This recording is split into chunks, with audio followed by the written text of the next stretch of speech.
So, yeah, we're in the middle of a series of talks, which is looking at the qualities of enlightenment. So we've been looking at different qualities of the Buddha, the historical Buddha, and also a little bit how they're represented in this symbol here of the mandala of 5 different Buddhas. So we've heard already about the red Buddha at the top, and we've heard about the Buddha's qualities of compassion and empathy a couple of weeks ago, and this kind of hand gesture of the meditating Buddha of compassion. We heard last week about the Buddha on the left-hand side, or the right-hand side as you're looking at it, the Buddha of fearlessness. And we heard some stories about the historical Buddha and his qualities of fearlessness. So we're just exploring different qualities of the enlightened mind and of the historical Buddha. And this evening's talk is about 2 very closely related qualities of the Buddha, which are called Ksanti and Upeksa. So they're very closely related. Ksanti could be described as, in a sense, it's an ability, a quality to not react angrily or with irritability to difficult situations. It's an ability to stay in positive states of mind, whatever's happening. And you can see it's almost like the outward expression of these 2 are very closely related. You could say one's an inner aspect of the Buddha and one's an outer aspect of the Buddha. So Ksanti is the Buddha's response to external situations, and that he doesn't respond, he doesn't react with anger or irritation to anything that happens. He's got an ability just to stay in a positive state of mind. And Upeksa is very closely related. It's a sense of the Buddha's deep emotional happiness, a kind of deep emotional stability, contentment that the Buddha has. It sometimes described as an unshakeability and unmovability. So it's an inner state, a very positive inner state, which the Buddha has, which is sometimes called equanimity. It's translated as equanimity sometimes. So there's a definition from Sangha Night to that. Upeksa, equanimity, is the mind of the Buddha poised in a collected and deeply happy state, a deep emotional stability. So I'm going to explore these 2 qualities this evening, initially just by looking at some examples from the life of the Buddha, some stories from the historical Buddha, how he displayed these 2 qualities. But just before I do that, just a rhetorical question. It's not one to answer immediately, but a rhetorical question. How content and happy are you? How good-natured are you? How kind of even-minded are you in your responses to what happens? The answer might be. The answer for me might be. Most of the time, I'm not so reactive. I'm quite good-natured. I think of myself as being quite good-natured, quite steady-minded, quite even-minded. But if you also have that kind of similar sense of yourself, well, another rhetorical question is, well, how stable is that state? How stable is that state of even-mindedness, being good-natured? And if you're not sure, then what you should do is go to India on pilgrimage. I went to India on pilgrimage 2 years ago, I think now, and I learned a lot about myself. I learned a lot about my practice of Ksanti and Upeksa, or lack of it. And what we did, we had very long journeys. The pilgrimage was characterised by a very, very long journey. So I had a long flight. Well, before that, we had a long I think it was a taxi ride down to London, a very long flight to India, immediately followed by a very, very long train ride. I think for some people it was like a day and a half. I think for me it was about 24 hours, but very long, uncomfortable train ride. And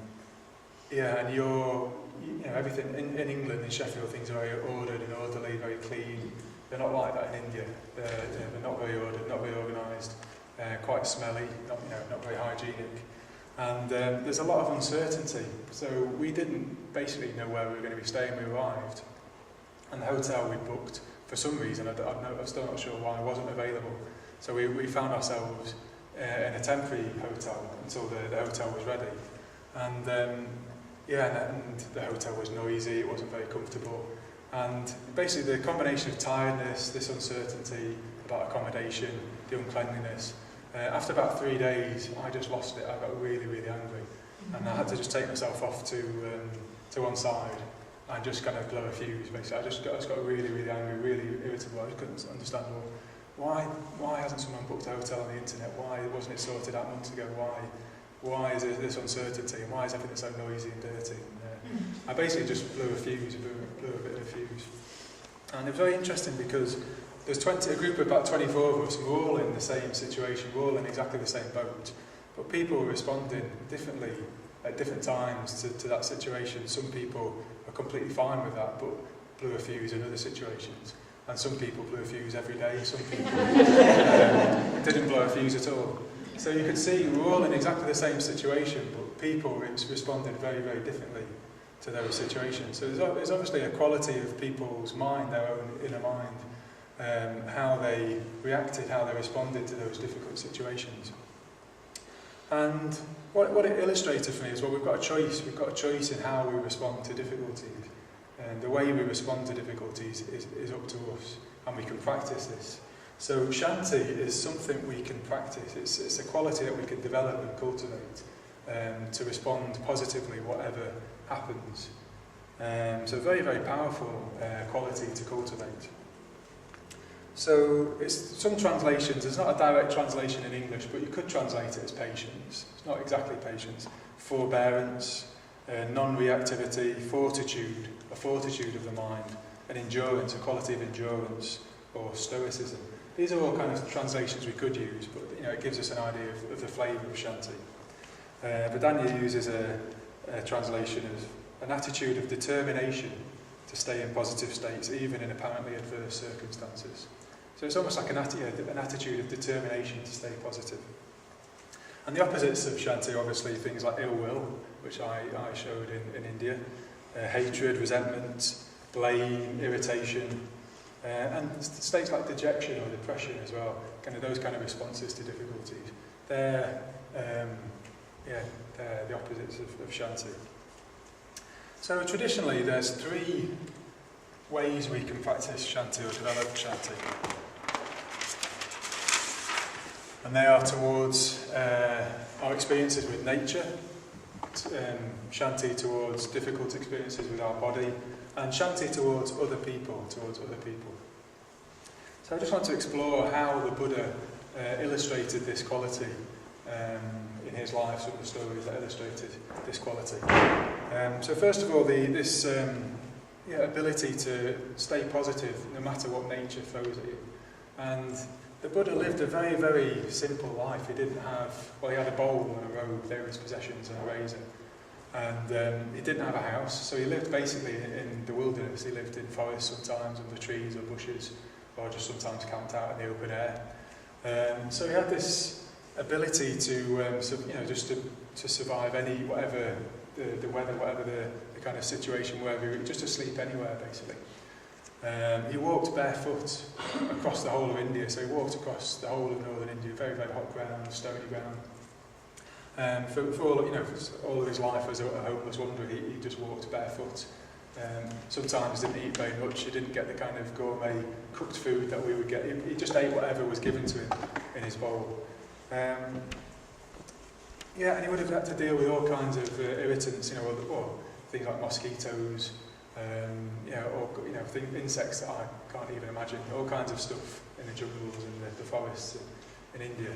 So the Buddha displayed throughout his life this fortitude of mind, this strength of mind to be able to withstand those kind of difficulties.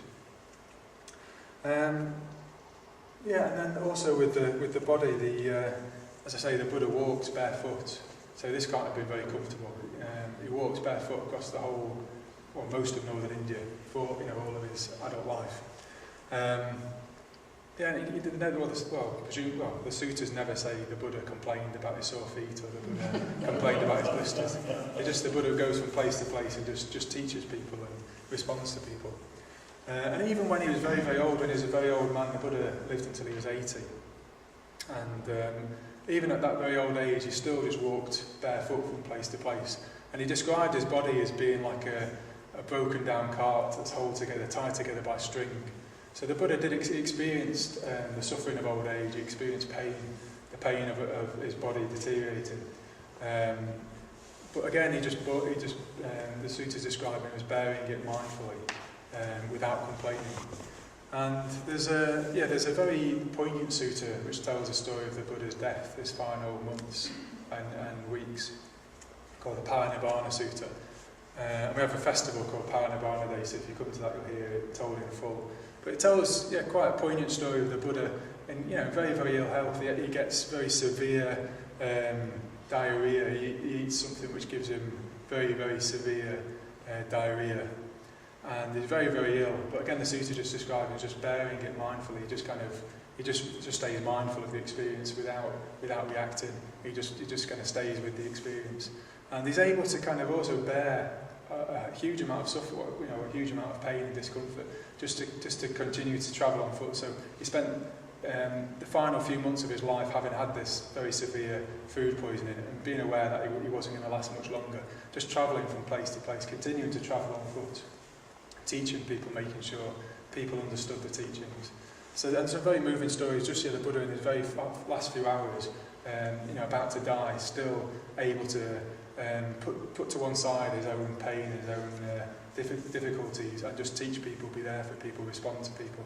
So he's a very, very, very strong mind, this fortitude of mind, this ability just to bear pain and difficult situations with the body.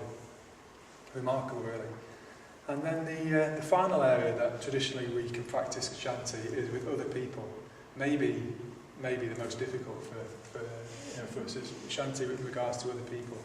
And the Buddha wasn't immune to this. Not everybody liked the Buddha. In fact, quite a few people didn't like the Buddha at all. He was quite unpopular in some places because people saw him as subversive, trying to kind of change the way people did things.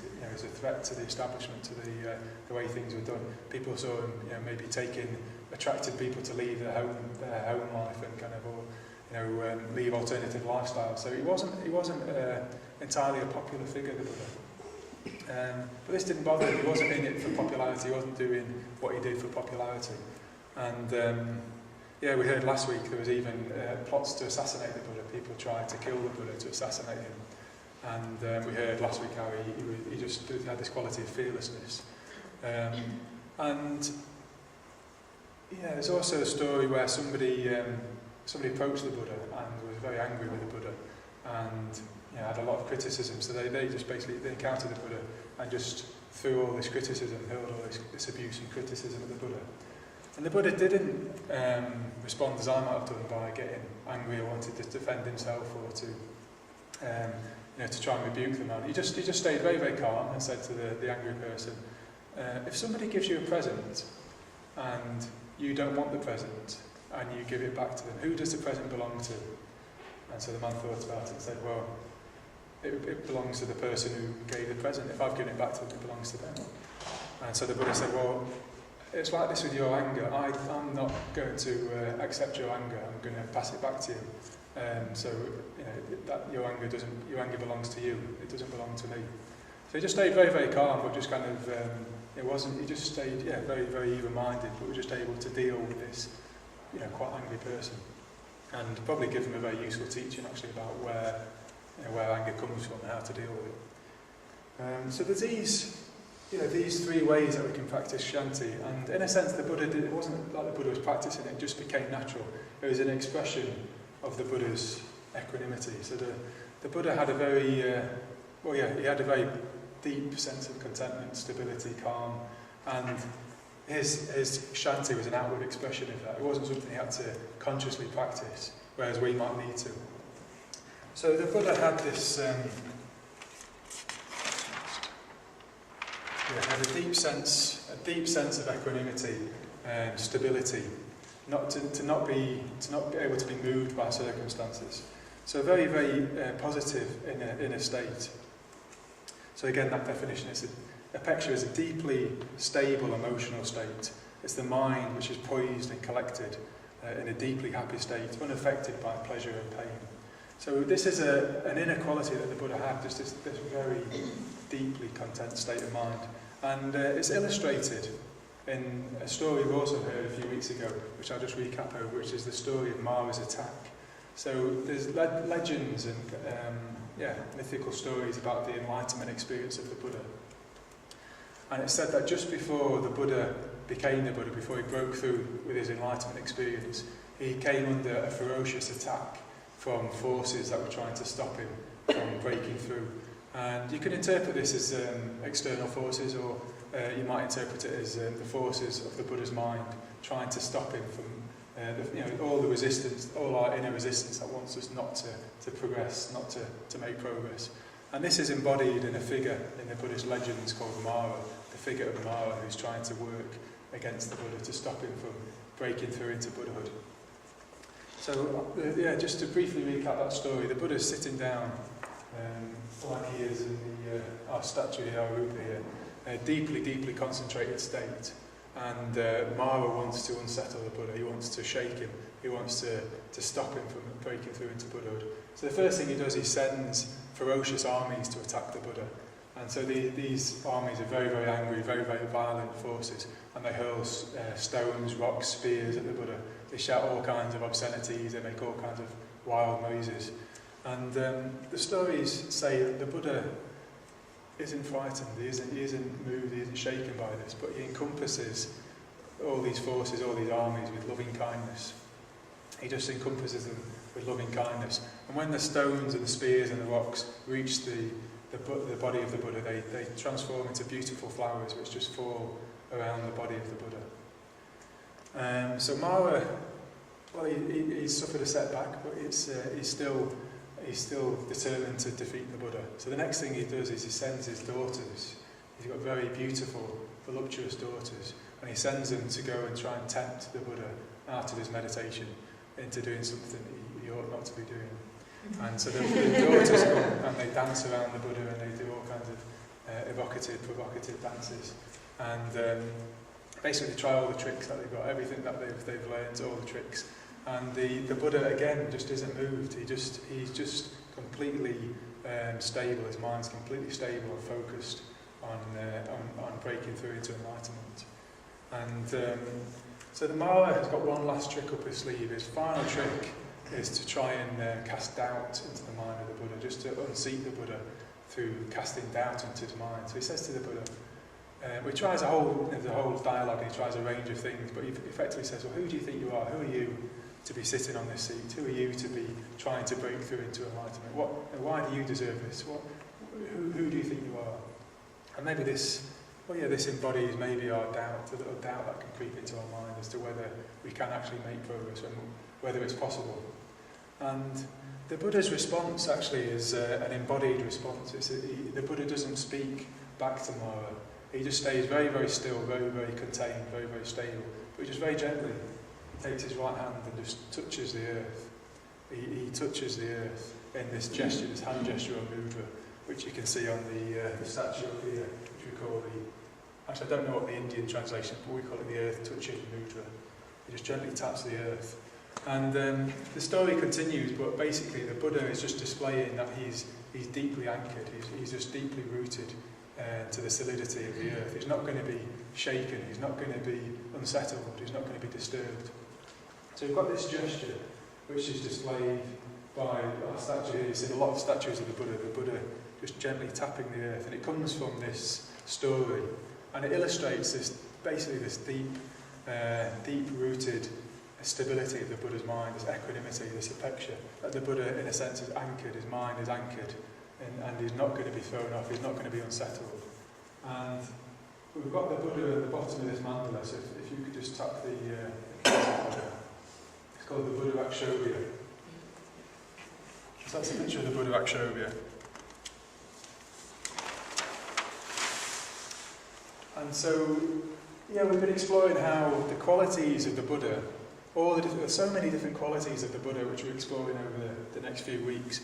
It's difficult to put them all into one statue or one image and try and focus on them. So over time, Buddhist meditators and tradition, what's evolved out of thousands of years of Buddhist practices, different symbols that represent just focusing on different qualities and aspects of the enlightened mind.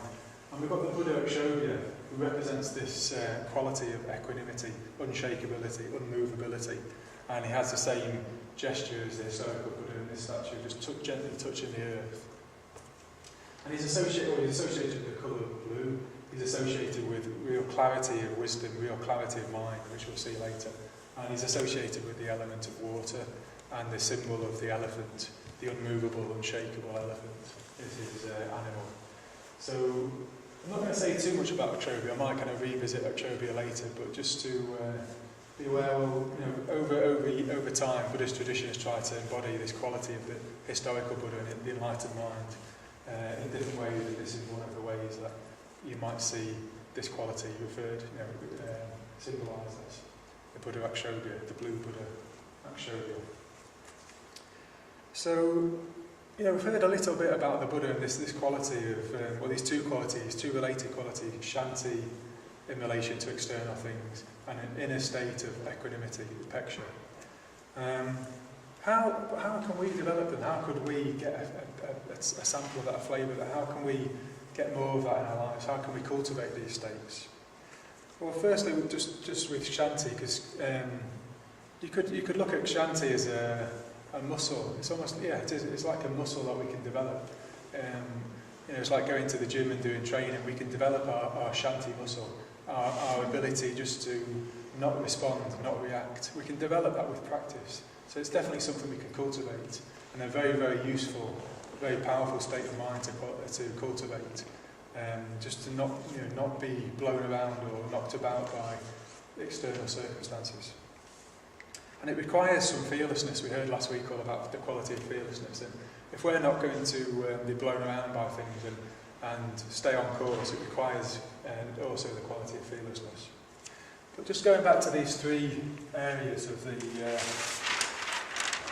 nature, body and others, I just had some suggestions really about nature. And they're not specific Buddhist practices, but maybe practices related to Sheffield in the UK.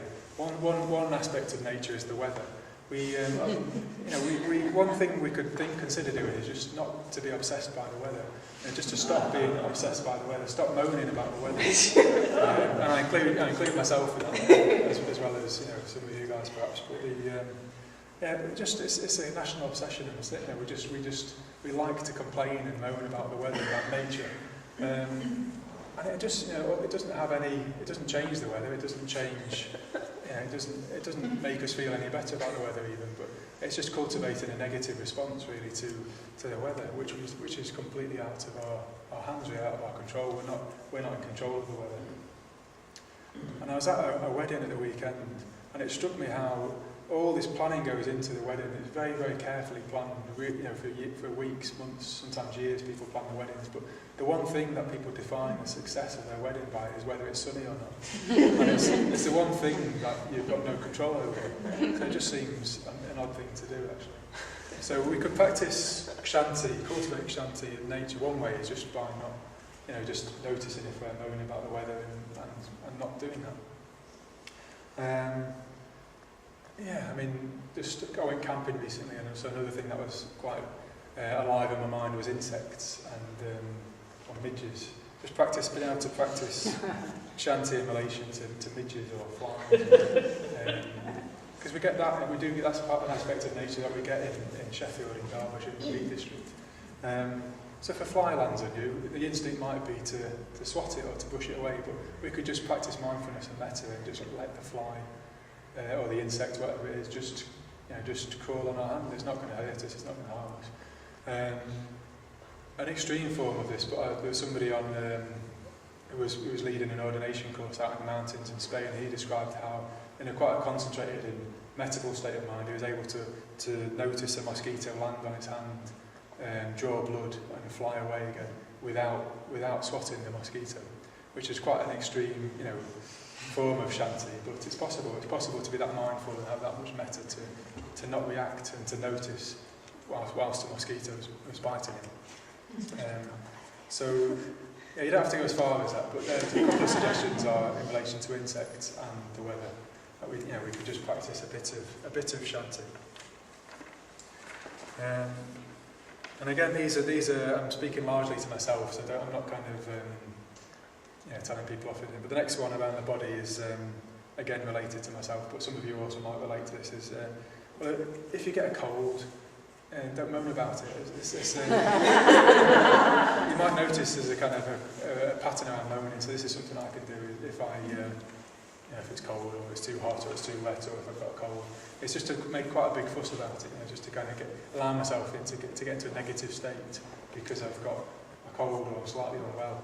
But yeah, we've seen how the Buddha could just really mindfully bear severe sickness actually, and very old, decrepit body. He was able just to mindfully bear that. So if he can do that, we can take some confidence, or we can have a cold and just just try and stay in a positive state of mind, not allow our state of mind to be dragged down by minor things like having a cold. And then there is the aging process of the body, which for a lot of us can become a really major concern. We can get dragged into negative states of mind because our hairs are starting to get grey. That's something that's starting to happen to me. My belly no longer stays flat when I have cakes. It's now starting to expand. We get wrinkles, things like this happen, and we spend a lot of money sometimes and put a lot of energy into not aging, because we don't want to age. But again, it's a bit pointless. It's about like trying to complain against about the weather. We're not in control of the aging process. We're not in control of the weather. We don't have to let it get us into a negative state of mind. It's a choice, really. How we respond is a choice, and with practice we can choose to respond differently. And talking of patience, I thought it would be, it's important I mention my wife Lucy, she's very patient. She puts up with a lot of the moaning I've described. Some of my childish sulks sometimes. Lucy is very patient around that, so I thought it could be appropriate to mention that. But maybe the most difficult thing, and related to Lucy's patience with me, is Ksanti towards other people. How do we respond when other people don't do what we want them to do, or they do what we don't want them to do? How other people, how do we respond to that? Very, very difficult practice, but perhaps an interesting thing to consider or to try is to just notice how you respond to criticism. I find it very, very difficult. If I think somebody hasn't approved of me or doesn't like me, I can find that very, very challenging, very, very threatening. So it's just a real, just to notice, how do you respond to criticism? How do you respond if somebody criticises you? Because it's not physically harming you. There's no physical danger to you if you're criticised, but you can find it very, very threatening, very, very frightening. So again, it's an area to notice. And there's a senior order member I heard that he'd said he regards a sign of his own, if people ask him about insight or wisdom or attainment, he says, well, if somebody criticises me and I don't get upset or I don't respond with negative states of mind, I take that as a sign of attainment or a sign of wisdom. So it's just quite a crucial practice actually. Can you notice, are you able to respond differently or creatively in that situation? But I was thinking, I started to move to think more into the area of kind of pleasure and pain in this area of Upeksa, the Buddha's equanimity, is not responding to not being shaken either by the unpleasant situation of the ferocious attack or the pleasant situation of Mara's daughters. Just his ability not to be swayed by pleasure and pain. His state of mind was not dependent on that. So I was thinking, well, how can I practice, how can I build up this muscle of Shanti in relation to pleasure, and particularly on a Tuesday night at Sangha Night. And we have a lot of tasty cakes, which I really enjoy. Delicious flapjacks, which we bought this evening, and fruits, all kinds of delicious cakes. And I've got a particularly sweet tooth. So, quite actually, for me, a difficult practice is not to have a flapjack or not to have a cake, or to allow somebody else to have one. If there's a limited number, I could just wait till the end, let other people have a flapjack, and then I could be the last person. If there's one left over, I could have a flapjack. But my tendency is to see a flapjack and put it in the bag. It's almost instinctive. So, the pleasure's there, and I'm not kind of unmoved. I'm very much moved towards the pleasure. I want to grab the flapjack and eat it. So a very difficult practice for me might just be to not eat the flapjack, to know that I enjoy it and think, well, let's see if there's any left. Let's allow other people to have that pleasure. Very difficult for me to do that. The tea break, there's a big clamour to make ourselves a cup of tea and get the right kind of tea that we want. Or maybe we could just offer to make somebody else a cup of tea instead. We could decide, I'm going to make Fred a cup of tea, I'm going to make somebody else. I'm not going to be concerned about myself and trying to get what I want. I'm just going to consider somebody else. So little ways that we could work with a practice building up some Ksanti muscle in relation to pleasure. There's lots of, you can think of your own ways, there'll be lots and lots of ways of practicing this. Pain, experiences of pain around Sangha Night. You get to the dishwasher, it's full. What do? Do you leave it for somebody else to empty, or do you take on emptying it yourself? Which is, we could be tempted to think, oh well, it's full, I'll put my cup on the top, somebody else can deal with it. But it's an unpleasant situation to arrive with a full dishwasher. We could just empty it, we can put the cups back in the cupboard, and we could be the person who has that small job to do. So there's little ways we can just notice what our tendency to do is. Is it to avoid an unpleasant situation, or is it to kind of try and grasp after, to grab a pleasant situation? Or can we just rein ourselves back and just watch our mind trying to do that, and just not to respond, not to react? Because we can, basically we just build up habits of, if we're always grabbing after pleasant things, we build up lots and lots of craving, that becomes quite a strong habit. And if we're always trying to avoid uncomfortable things and let other people do them, that becomes a habit as well. We shy away from challenges. And what we end up is with quite a vulnerable state of mind, quite a weak, fragile state of mind. If our mind, if we're not able to bear some discomfort, or to not go after pleasure, our mind becomes very, very vulnerable. It becomes dependent on all the things around it. So it's like me when I was taken out of my usual circumstances into India on the pilgrimage. What usually is quite, steady states of mind a lot of the time, pleasant states of mind, became very different states of mind. So our mind becomes quite weak and fragile, that state of mind, if it's just dependent on what's around it. But we can build up quite a strength, a fortitude of mind, just with these little practices around how we respond to pleasure, how we respond to difficulty. Do we always avoid it? Do we always charge after the pleasure? The other way which I work with around other people, which I find a challenge, is not getting my own way. I find it very, very difficult if other people get their way, or they want their way and I want my way. What do you do in that situation? And the practice of forebearance or patience or Ksanti could be to say, well, maybe it's not important this time that I win or that I get my own way. Maybe this time I could let my colleague, they could decide what's going to happen at Sangha Night instead of me. Maybe I won't get my own way. These kind of, sometimes we can have this, minor disagreements, but they seem really important to us that we win and get our own way. But actually, we could just practice giving that victory away, just letting the other person win, to do what they want to do. So, maybe a word of warning at this stage. We've talked a lot about what Ksanti is, but there's a couple of things that look a bit like Ksanti, which aren't Ksanti, and we can call those near enemies, near enemies of Ksanti.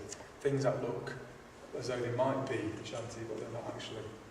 And very different states of mind. So one of those is passivity.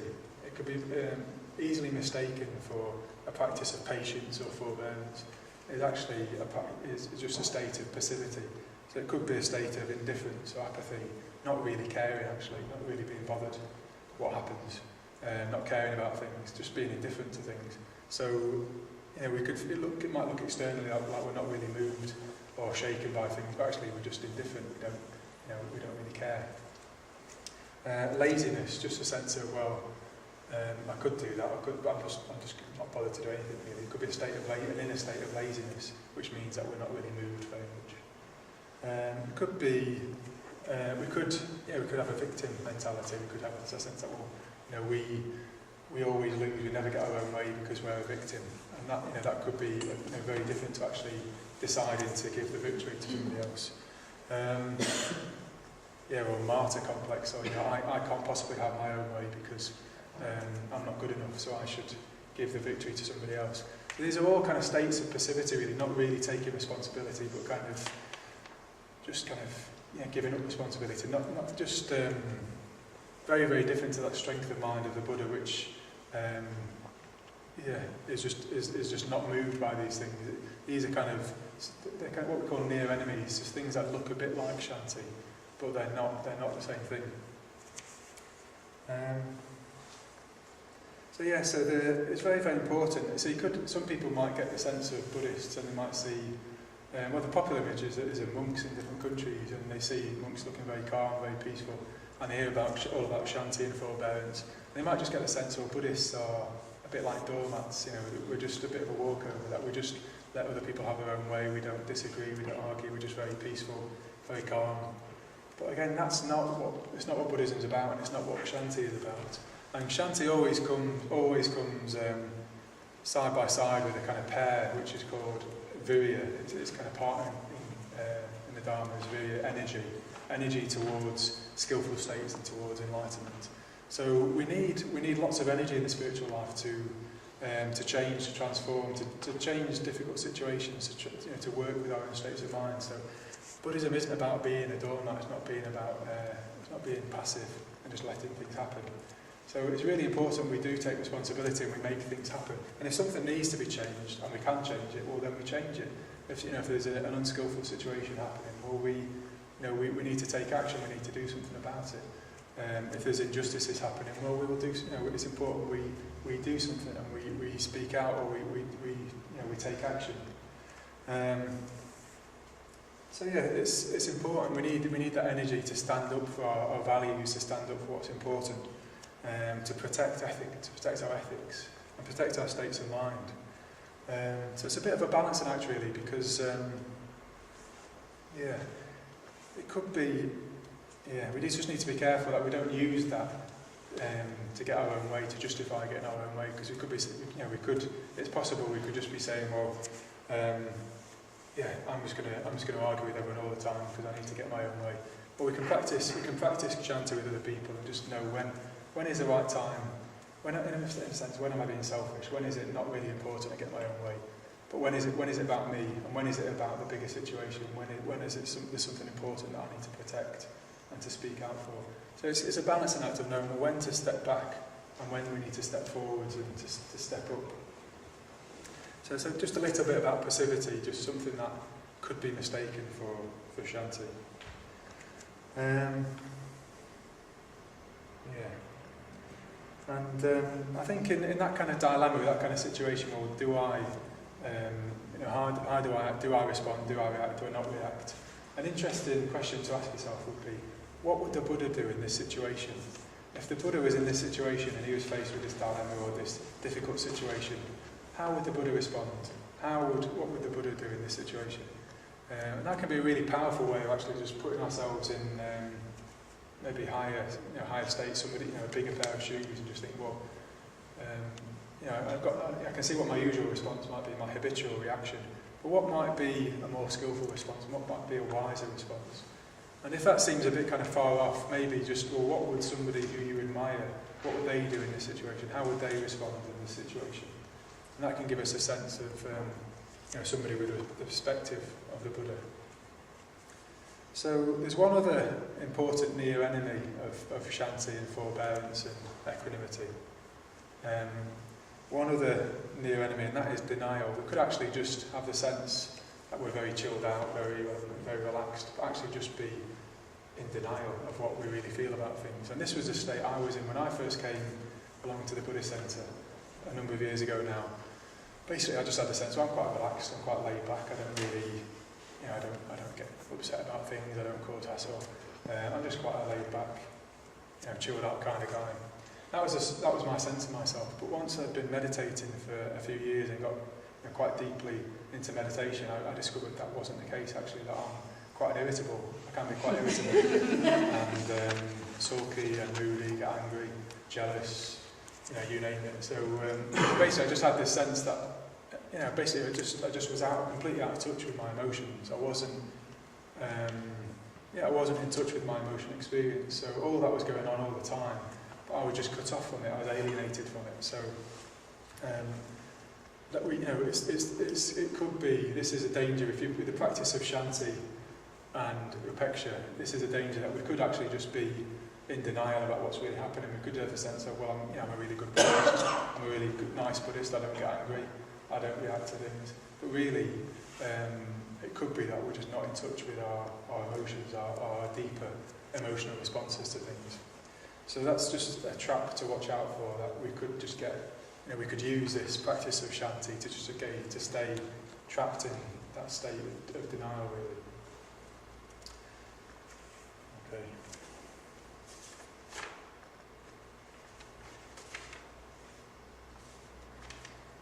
Yeah.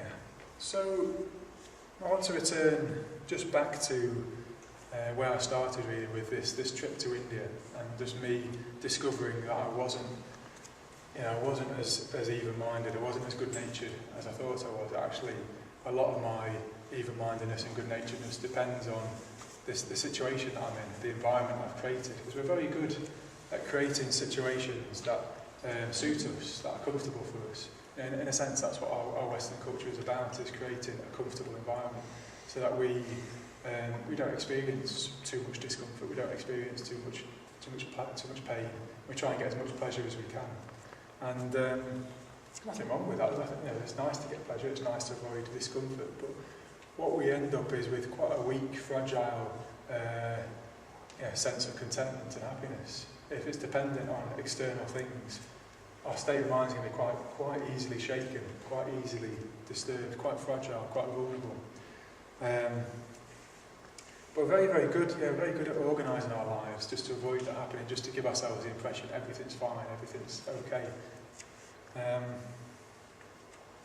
I think, this approach is drawn out by another story of the Buddha, which we probably have all heard, most of us will have heard. It's the encounter between the Buddha and King Ajatasattu, which we tell on the intro course.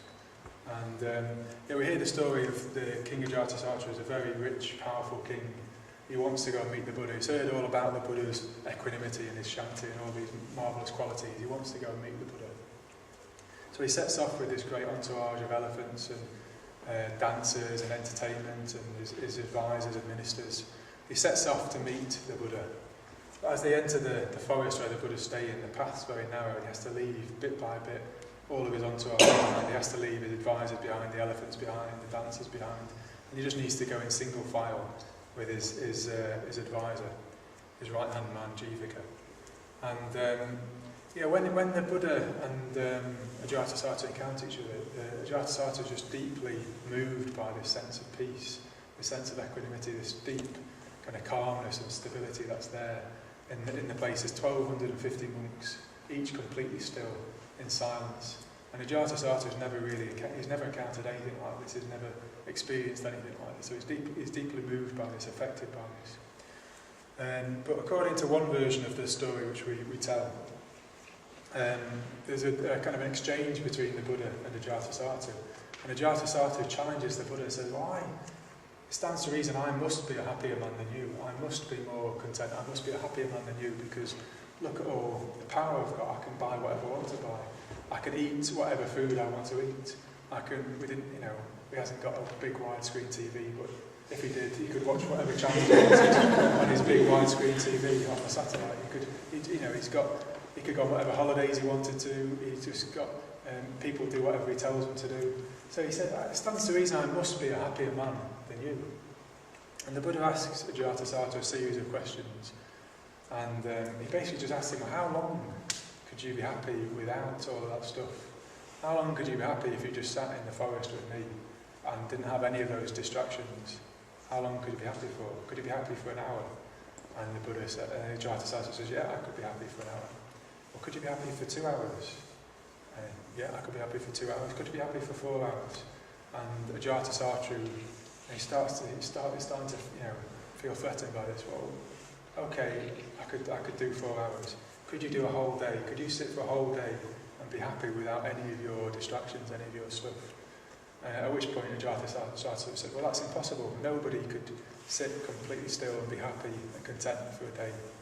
And the Buddha responds by saying, well, that's interesting, because I could sit here, or I could sit anywhere in the world and be completely content, deeply happy for an hour or 2 hours, for a day, 2 days, as long as I wanted. I'd just be completely happy, blissfully happy.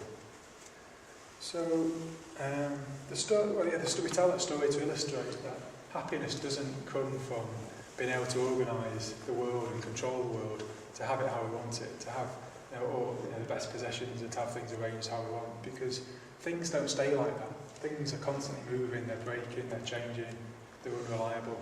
If we're trying to make external things the basis for our happiness, we're going to be disappointed. We're not going to find happiness there.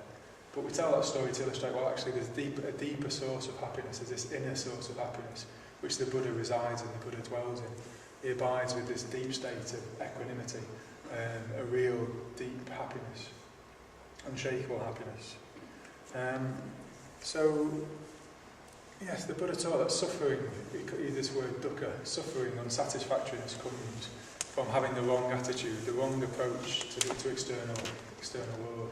If we've got the approach that we're trying to get happiness from external things, it's not going to work.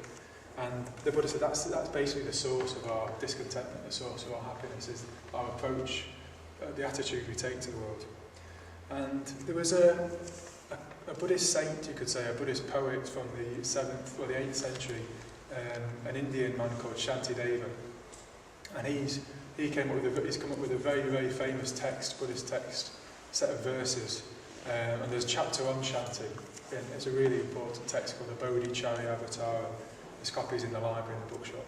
But there's a verse from that which I think is just really helpful to illustrate where this happiness comes from. So I'll just read this verse to you. If we tame our mind, we tame all threats and problems, because all suffering and fear comes from the mind. We can't cover the whole world in shoe leather, but if we cover the soles of our feet in shoe leather, it has the same effect. So I'll read that again. If we tame our mind, we tame all threats and problems, because all suffering and fear comes from the mind. We can't cover the whole world in shoe leather, but if we cover the soles of our feet in shoe leather, it has the same effect. So our mind is constantly coming into contact with all different kinds of experiences, pleasant experiences, unpleasant experiences. And that's in this metaphor, the equivalent of the soles of our foot just coming into contact with different terrain. So the Buddha's walking around barefoot in India. Sometimes we're walking on quite delicate sand, sometimes very, very hot sand, sometimes stony ground, sometimes soft grass. In a way, he's going to encounter different experiences, some of them pleasant, some of them unpleasant. And you can't cover the whole surface of the world in leather to try and protect the soles of your feet. It's not possible to do that. But that's our response to the world. We experience suffering and pain and pleasure, and our response is to try and control the world, to try and reorganise the world to suit us, to try and tame the world, tame the environment. We've been largely successful as doing that as human beings. We're arguably successful because we're actually damaging the environment by doing it. But we've become very clever at controlling the environment, manipulating the world around us to try and be comfortable. But effectively, it doesn't work. It doesn't lead to happiness. It doesn't lead to contentment. But if we can cover the soles of our feet, it has the same effect. So that means if we can produce a state of mind which is strong and positive, and it abides in a kind of inner state of contentment and happiness, it doesn't matter what we encounter. Actually, we're unshakable, we're indestructible. Whatever situation we encounter, whatever circumstances we encounter, whether it's uncertainty about a hotel in India or somebody not doing what we want to do, it doesn't matter. Whatever situation we encounter, we'll just be robust, our mind will be positive and happy. And that's a really powerful state of mind to cultivate.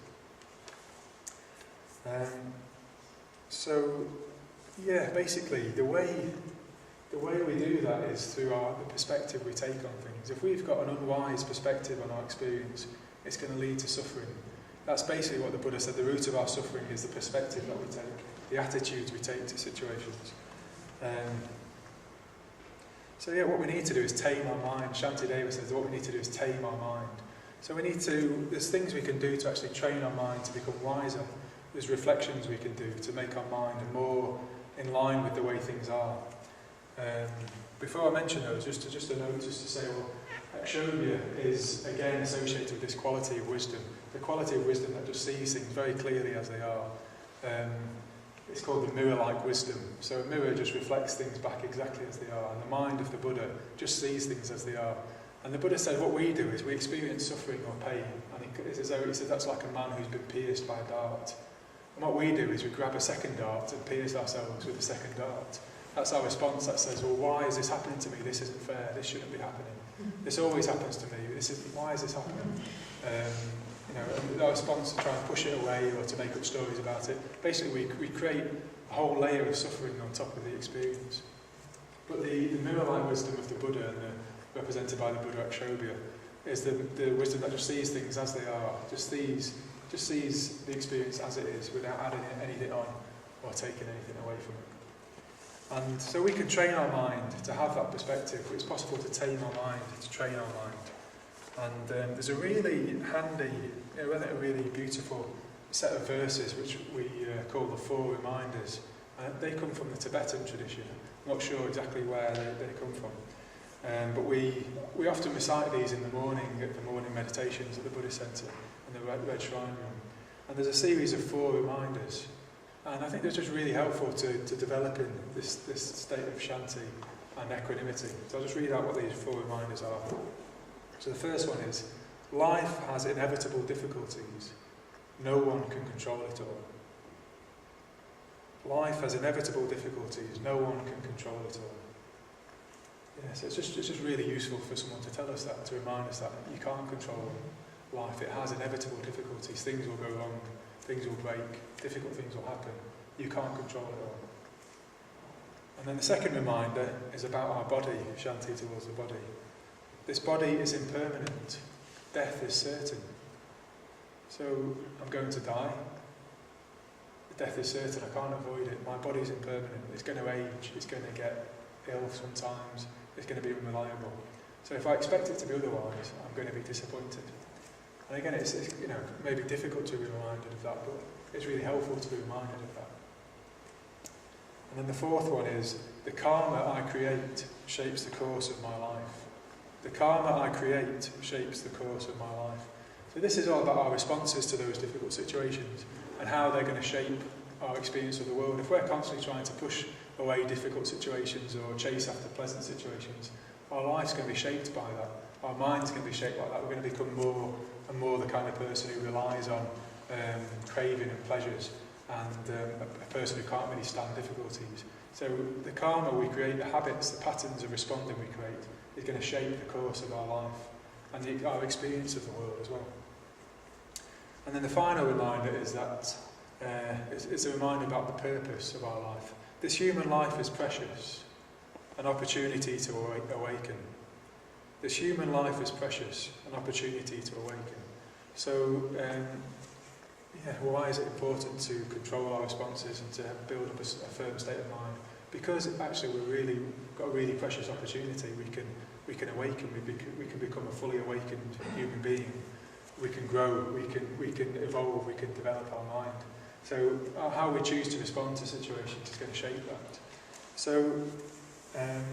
This is a practice that I'd recommend actually. You might consider just taking these set of verses or a different set of verses and just reflecting on how things are. Because then, and also in a situation, if something goes wrong, life has inevitable difficulties. I can't control it all. That's actually probably the one that comes up most often, because I don't like to reflect on death very often. But life has inevitable difficulties. No one can control it all. A grey hair comes up, this body is impermanent. Death is certain. So these 4 reminders, I'll continue the rest of the verses. These 4 reminders expose my preoccupations, things that at death will mean nothing to me. This life I must know as the tiny splash of a raindrop, a thing of beauty that disappears even as it comes into being. Therefore I recall my inspiration and aspiration. I resolve to make use of every day and night, wherever I am, to realise it. So we can train our mind, we can tame our mind to become stronger, to become more in line with how things are. So we're less surprised when things go wrong. We're more robust in those difficult situations. And there's another set of teachings that we can reflect on. We saw these last week. These are the 3 lakshanas, or the 3 marks. These are the 3 characteristics of our experience, of conditioned experience. It's unsatisfactory, it's impermanent. So there's, things are always changing. And then non-self, there are no things that are changing, it's just processes. There's a whole set of processes interacting with each other, constantly changing, interdependent on each other. So we hear about these again on the intermediate course, and this is a really handy Buddhist list, a set of things to reflect on and remind ourselves of. So if something breaks, well, all things are impermanent. If a really difficult state of mind comes up, well, this isn't me, this isn't myself, this isn't who I am, it's just an impermanent state of mind. And just another useful set of lists to reflect on, actually a very, very crucial set of teachings to reflect on. And it's said that these three lakshanas act as doorways. They act as doorways into enlightenment. So there's always a door in our experience that we can open and step through into enlightenment if we really look closely enough at our moment-to-moment experience. If we look really closely at impermanence as it's happening right now, well, that can be a doorway through our experience into enlightenment, into awakening. So they're called doorways to liberation, these three lakshanas. And it's said that each of them leads to into a different space, a different kind of, it's like they each lead to a different room within enlightenment, a different room within the mind. And the lakshana of dukkha, the doorway of dukkha or unsatisfactoriness, it's said leads through to a space, a state of mind, which is called the unbiased samadhi, which I'll tell you what that means in a moment, the unbiased samadhi. So it's said that the samadhi means a kind of a higher state of consciousness where our whole kind of energies are unified. And it said that these three doorways lead us into three different states of mind, in a sense, enlightened states of mind. Three aspects of the enlightened mind. And the unbiased samadhi is a state of mind where the Buddha isn't, basically as we described earlier, the Buddha isn't moved by what's going on around it, isn't drawn one way or another way by what's happening externally. It's a completely creative mind which decides for itself what it's going to do, where it's going to go, how it's going to move, how it's going to act. It's not it's the opposite of the penny in the slot mind, where something happens and the mind just reacts. The enlightened mind, the unbiased samadhi, the Buddha described it as though it's a completely spherical ball, a completely round sphere on a completely flat plane. It's just poised, it doesn't move, it doesn't roll anywhere, it doesn't roll in any direction, it's just completely poised. And that's how Sangha actually to describe the mind of the Buddha, the Upeksa, quality of Upeksa. It's a mind that's completely poised in a deep state of happiness, a deep state of contentment. And that comes from wells up from inside. It's not dependent on all the wealth and all the power of King Ajatasattu. The Buddha's able just to sit there completely happy, independent of what's happening around it. So these doorways, this is another list. We can reflect on the four reminders, and we can also reflect on the three lakshanas as doorways into this state of being completely equanimous, completely unmoved. So I guess just to summarise, just to round up, it's our wrong attitudes, it's our wrong views about stuff. It's a sense our mind is just kind of not pointing towards a doorway, it's pointing in a different direction. So each time we try and step through the doorway, we bang our head against the wall. That's what it feels like. Our experience is jarring. It's like we try and fight against the way things are. We don't want things to be painful. We want as much pleasure as we can. And we just kind of jar, we bang up against reality. But it's possible to realign ourselves and point ourselves towards awakening, to kind of point ourselves towards a door of liberation.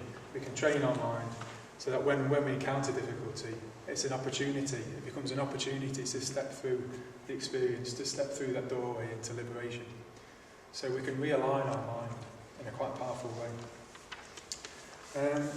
And if we do that, we might be able to respond like the Buddha did when he was asked by Ajatasattu. If someone asks us about our contentment, we might be able to say, well, I can sit here or anywhere else and be completely happy, blissfully happy, for as long as I want to, for a day or 2 hours, a week, for as long as I want to.